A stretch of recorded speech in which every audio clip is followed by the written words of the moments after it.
Hello, Luke. So here we are on lesson 9. And today is going to be pretty straightforward. Should be a pretty easy one today. We're talking about a couple of things. One is going to be inverses, and the other is going to be rules for multiplication and division of signed numbers. So to start off, let's talk inverses. So when you think of the word inverse, it basically means to undo something that has already been done. So if we think of addition, for example, if I have 3 plus, well, we won't go 3 plus 3, let's go 3 plus 6, all right, equals 9. So if we think about what we did here is we went 3 and then we added 6 to it, and that gave us a grand total of 9. If we were to think of this going backwards the other direction, we might say we're going to start with 9 and try to get to 3. How would we do that? Well, we would take the 9 minus the 6 equals the 3, right? So the first one, we started with a 3 and we got to a 9. And we did that by addition. The second one, we started with the 9 and got back to the 3. And we did that by subtraction. So, and when we think about it that way, we can realize that subtraction is the inverse of addition. So if we want to undo addition, we do subtraction. In like manner, we could say if we subtract, to undo it, we add. So if we have, 5 minus 2 equals 3, and we want to undo what we just did, we would start with our 3, and we would try to get back to the 5. And we would do that by adding a 2 to give us the 5. So here again, the inverse of subtraction is addition. And again, all that means is if you want to undo what we did, we do the opposite. And in this case, the opposite of addition is subtraction, and the opposite of subtraction is addition. So, same thing might apply with multiplication. So if we have, let's go 9 times 8. All right, well, 9 times 8 is 72. All right, so we began with a 9, we ended with a 72. If we want to do the inverse, we want to start with that 72 and get back to the 9. So how would we do that? By division. 72 divided by 8 equals 9. So again, started here, got to the 72, started at the 72, got back to the 9. And we did that by means of division. So the inverse of multiplication is division. And same thing would go the other direction. If I have 6 divided by 2 equals 3, starting at the 6, going to the 3, and I want to get back to the 6, we would then use multiplication to get back to the 6. So again, multiplication and division, they are opposites of each other, and we call them inverses because they undo what the other one did. And that's pretty much it as far as inverses go. Very straightforward, not difficult to understand. So now let's go to the next item on the list today, which is going to be the rules for multiplication and division of signed numbers.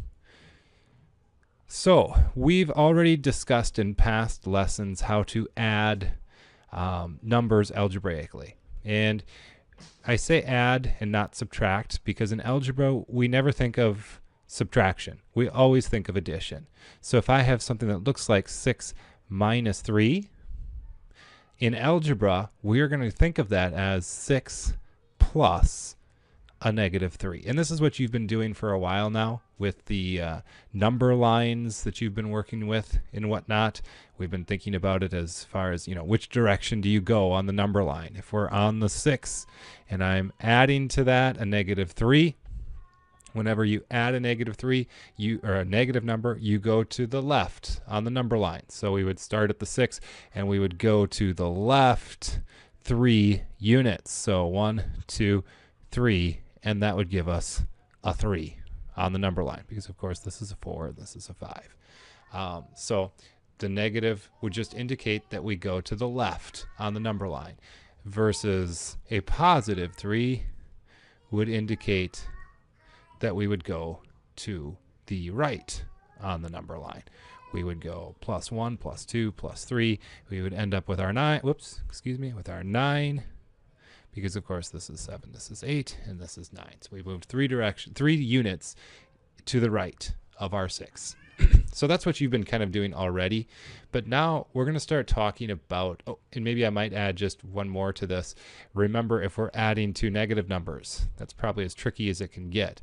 If we go 2 negative numbers, -3, -3, and we're trying to solve that or simplify that.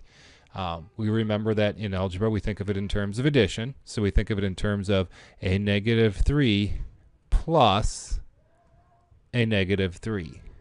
Which just would mean on our number line, we start on the -3, and we're adding a -3 to it. So we're adding 3 units, but we're going to the left because it's a negative, and that would put us right here.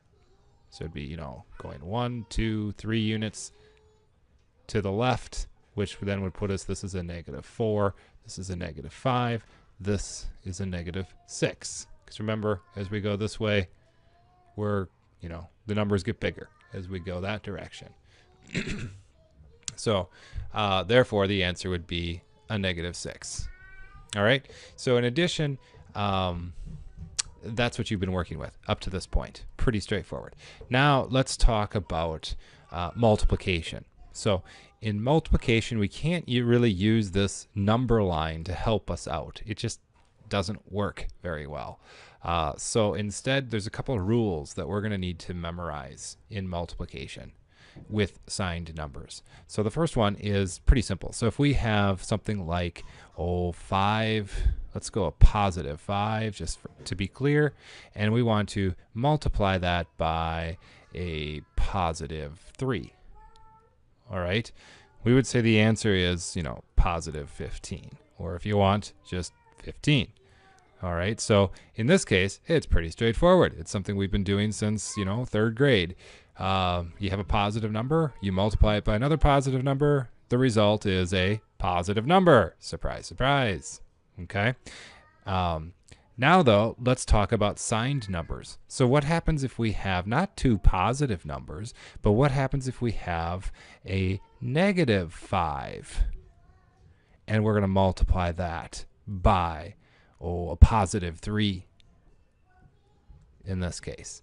So now you might say, okay, I know 5 times 3 is 15, but is the answer a positive 15 or is the answer a -15? And the way I've always thought of this is, think of it in terms of the negative is a sign that indicates, the negative is the stronger of the two. All right, so think of it that way. You have the negative sign, you have a positive sign. The negative is the one that always wins out over the positive.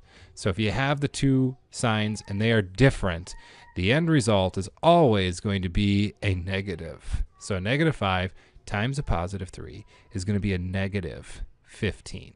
The negative always wins out. And the same thing would happen if I were to switch these around and say, a positive 3 times a -5, it doesn't matter.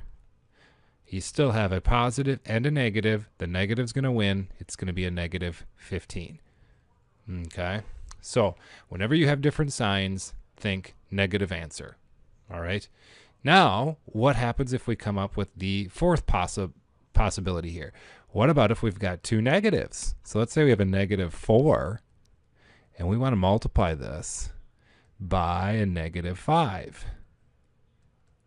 All right, now you've got 2 negatives. Now this is where it gets interesting. When you have 2 negatives, they're both strong. So what do? They kill each other off, and you end up with a positive. All right, so a negative times a negative will always give you a positive. So a -4 times a -5 is going to give you a positive 20. All right, so thinking of it in terms of that, once again, just to recap, if you have like signs, you have 2 positives, or you've got 2 negatives, as in this case, the -4 and the -5.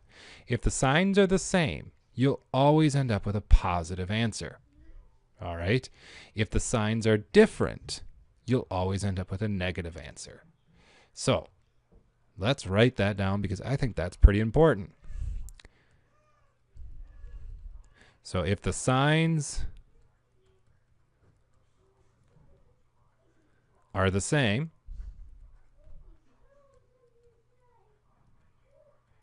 then the answer is positive.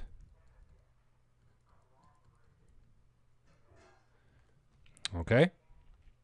So this is rule number 1.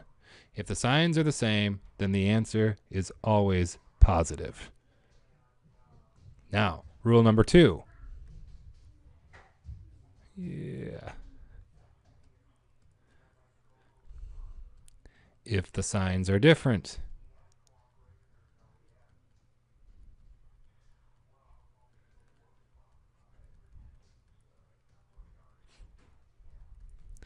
then the answer, oh my,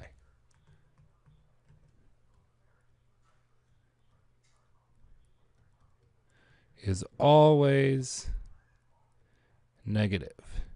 It's always negative. All right? So keep those 2 rules in your head. Just memorize them. Just know them. You should be able to do them in your sleep. If the signs are the same, it's positive. If the signs are different, it's a negative. And then you won't make any mistakes when you're doing multiplication with signed numbers. All right? Now, let's go to the inverse. So what if we talk about division? So what happens if we have 2, well, I'll go back to my black color here. Let's say we've got 2 positive numbers and we're dividing them. Well, as always, and I just throw these in there to just verify or clarify that they're positive, then as we've done for, again, since you were in 3rd grade, 6 divided by 3 is just going to give you a positive answer. In this case, positive 2. If the signs are the same, but they're negative. So a negative 6 divided by a negative 3. It's the same thing as in multiplication. Negative 6, negative 3. The answer is still a positive 2. The 2 strong negatives kill each other off, and you end up with positive 2. Okay? And then if you have different signs, if you have a negative 6 divided by a 3, positive 3, again, the negative is the stronger one. You end up with a negative 2. And in like manner, if you just switch those 2 around and have a positive 6 divided by a negative 3, you're still going to end up with that negative 2 because the negative is stronger. Or think of it as the signs are different. So again, it's the same thing as what we were talking about with multiplication. If the signs are the same, you have a positive. Even if they're negative, as long as they're the same, you have a positive. If they're different, you're always going to get a negative answer. Okay? And that, Luke, is about it. One other thing, and I don't know if you learned this in a previous section, but maybe just to clarify again how we write multiplication. A lot of these problems are going to start to show multiplication like this. Okay? And whenever you see 2 numbers next to each other, separated by parentheses, there's always an invisible multiplication in there. So that stands for 5 times 3. Okay? If they're ever right next to each other like that. Another way to show that would be to have one not in parentheses. So if I have something that looks like this, that also represents 3 times 8 is 24. There's an invisible multiplication in here. And remember, in algebra, there's several ways that we can write multiplication. This is one way. This would be another way. This would be another way. We could lose that parenthesis altogether. Okay, so the dot means multiply. If there isn't any dot, but we have the parentheses separating the numbers, there is still that multiplication in there. Okay, and that would be true even if you had variables, which we'll learn later. So if you have letters, like in some of our area formulas, you recall, if you've got letters, 1/2 base times height, that also means multiply. They're right next to each other, but there's that invisible multiplication sign there. All right. Very good. So that's it for today. Very straightforward. Head over to the OneNote program to find your list of problems for the day, and I will see you in lesson 10.